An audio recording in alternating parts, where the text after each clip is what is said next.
चलो अब उसको वीडियो भेजना है यार, मुझे करने भी नहीं आता है, मैं क्या करूं? तुम वीडियो बनाए क्या? नहीं। अरे यार दिख रहा आपको?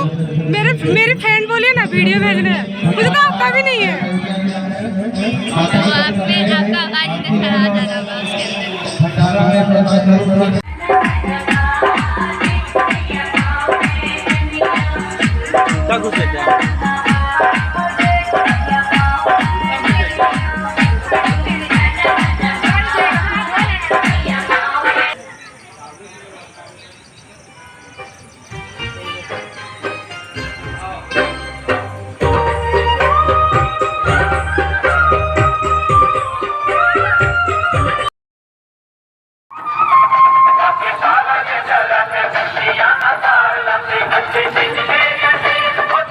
ये कर रहे हैं आगे थोड़ा चल कीजिएगा।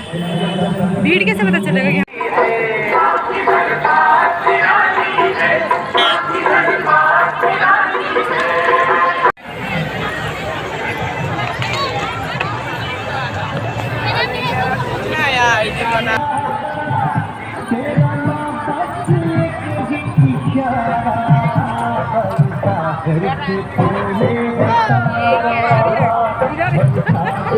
अभिषेक दिगार जी लंबे समय से इंतजार खोज रहे हैं, वो स्टेज पर है। ओम दिगार, अभिषेक दिगार जी, आप मेरा प्रांगण के किसी कोने में है, अगर मेरी आवाज आपके कानों तक पहुंच रही है